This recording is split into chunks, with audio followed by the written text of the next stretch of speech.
Untuk menghemat waktu, pengemudi ini mengambil risiko dan melaju ke terowongan off-road. Tapi pada dasarnya, jaraknya hanya 3 km. Hari ini mereka naik mobil selama 30 menit tapi masih belum melihat pintu keluar. Pengemudi merasakan ada yang tidak beres. Dan dengan cepat mengemudi balik.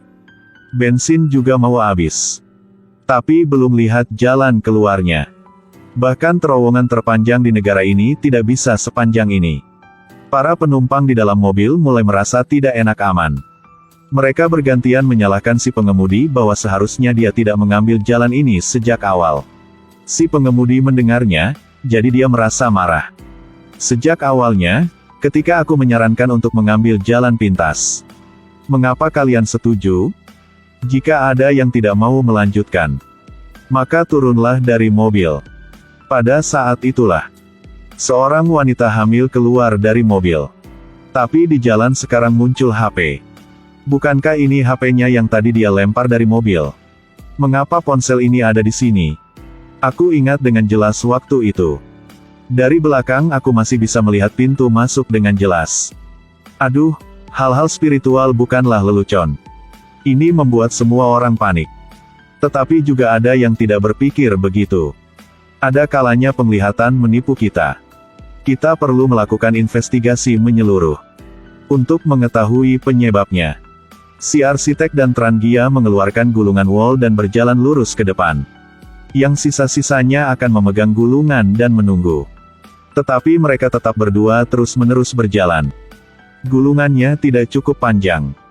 Trangia melihat tali pancing di tanah. Dia tidak terlalu memikirkannya. Yang penting sekarang adalah menemukan jalan keluar. Mereka menghubungkan tali pancing ke gulungan wol.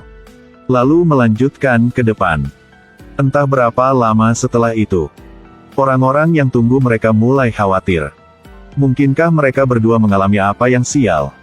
Atau mungkin mereka menemukan jalan keluar dan melarikan diri. Pada saat itulah, sang arsitek dan Trangia tiba-tiba muncul dari belakang mereka. Mungkin ini terowongan melingkar. Jika ini adalah terowongan melingkar, kita harus merasakannya saat kita berkendara ke dalamnya, bukan? Trangia menarik talinya dengan paksa. Sangat sulit untuk percaya bahwa apa yang baru saja terjadi bukanlah masalah bersifat spiritual. Untuk bertahan hidup, semua orang mulai mengumpulkan makanan dan mulai membagikannya. Tak disangka, gadis berbaju merah itu merasa tidak puas. Bagaimana sampah ini bisa dimakan? Jika kamu benar-benar tidak mau makan, maka berikan padaku. Mereka kenyang untuk sementara waktu. Trangia membawa beberapa orang lagi untuk terus mencari petunjuk. Dia ingin mencari tahu apakah dia melewatkan sesuatu atau tidak. Pada saat mereka berkeliling dan kembali ke lokasi semula, mobilnya sudah tua dan berdebu. Debu yang menempel di mobil seperti sudah ada sejak lama. Mereka baru saja tidur siang di dalam mobil. Mengapa barusan makan? Tapi aku merasa sangat lapar. Waktu yang dihabiskan di terowongan ini tidak sama dengan waktu di luar. Makanan yang mereka miliki juga berjamur. Pengemudi menemukan peta dalam mobil. Dari mana peta ini berasal? Sang arsitek menemukan arah di peta ini sangat aneh. Tetapi sebelum dia selesai berbicara, listrik di terowongan tiba-tiba menjadi gelap. Kemudian, teriakan keras segera bergema. Tunggu sampai pengemudi menyalakan lampu mobil. Sang arsitek tidak terlihat lagi. Tapi muncul garis darah panjang di tanah. Mereka mengikuti noda darah untuk menemukannya. Tapi menemukan bahwa garis darah telah menghilang dari dinding ini. Tempat ini kosong. Trangia mulai memahat dinding. Di dalamnya muncul sebuah pintu. Mungkinkah ini jalan keluarnya? Ketika orang masuk ke dalam, mereka tercengang. Di dalamnya ada ruang rahasia. Dalam kalender yang tergantung di dinding, tercatat pada hari ke-15. Trangia menemukan gambar desain pekerjaan di bawah terowongan. Gambar desain menunjukkan bahwa ada 6 terowongan. Apakah mereka harus melalui semua 6 terowongan ini untuk keluar? Semua orang sibuk mencoba menemukan jalan ke terowongan berikutnya dengan cepat. Tidak lama kemudian, mereka benar-benar menemukannya. Tetapi ketika mereka memasuki terowongan kedua, pemandangan yang sangat aneh muncul di depan mata mereka. Di depan mereka kini muncul sebuah mobil persis seperti milik mereka. Hanya saja mobil ini jauh lebih tua. Seiring berjalannya waktu, semua orang menjadi sangat lapar. Saat itu sang pengemudi menemukan kotak mie. Hanya kotak mie instan ini yang masih bisa dimakan. Tapi tak disangka, pria berkacamata ini dengan cepat merampoknya. Sang pengemudi tiba-tiba merasakan sesuatu di bawah jok. Ternyata itulah sebuah pistol. Gadis berbaju merah tidak tahan lagi. Dia menyesuaikan kerahnya, lalu mengetuk pintu mobil. "Kak Tien, bisakah Anda memberi saya sesuatu untuk dimakan? Untuk menghemat waktu. Saya akan melewatkan adegan ini ya." Melihat adegan seorang cantik makan sebungkus mie, pria berkacamata ini sangat lapar hingga mulutnya berair liur. Dia berharap dia adalah gadis itu. Tran Gia masuk ke mobil. Tidak peduli metode apa yang dia gunakan, dia mampu meyakinkan Tuan Tien. Ternyata Tuan Tien tua itu ingin menyimpan makanan itu untuk dirinya sendiri. Dia tidak mau memberikannya kepada orang lain. Pria berkacamata saat ini langsung mengubah ekspresi wajahnya. Sungguh seorang pria yang licik.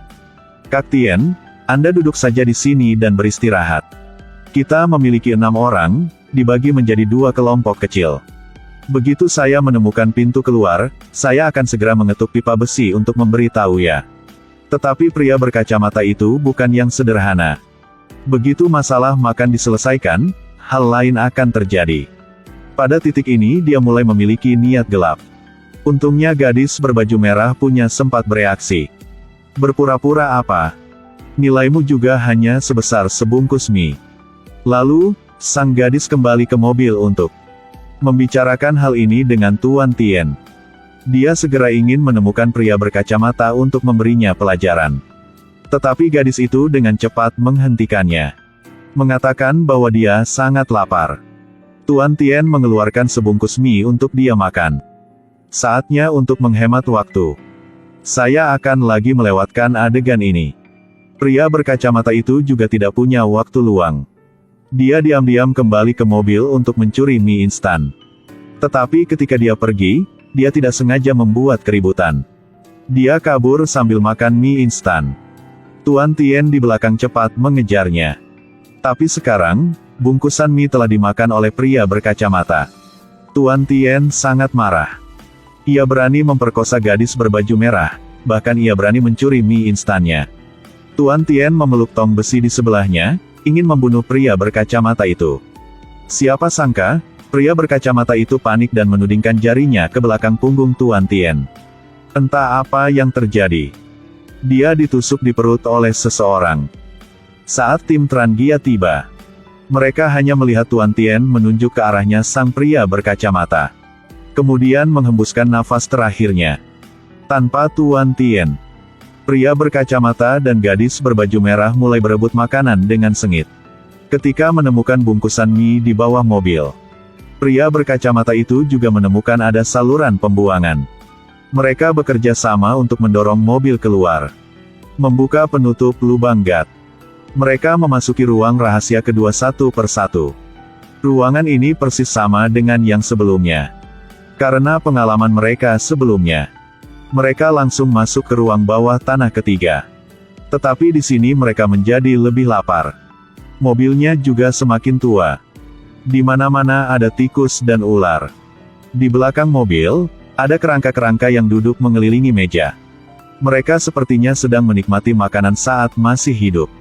Pria berkacamata itu melihat sesuatu. Dia langsung bergegas masuk ke dalam mobil. Memang, sebuah pistol ditemukan. Bajingan ini puas lagi. Dia mencuri makanan semua orang. Mengatakan bahwa mulai sekarang dia yang akan bertanggung jawab atas pembagian makanan. Tapi gadis berbaju merah menjadi gila karena dia sangat lapar. Dia hendak gunakan trik lamanya. Tapi tak disangka, pria berkacamata itu menyimpan dendam padanya. Mulai saat ini, aku katakan saat mana kalian makan, kalian bisa makan. Aku katakan siapa yang bisa makan, orang itu bisa makan. Orang-orang terus mencari jalan keluar. Tidak lama kemudian,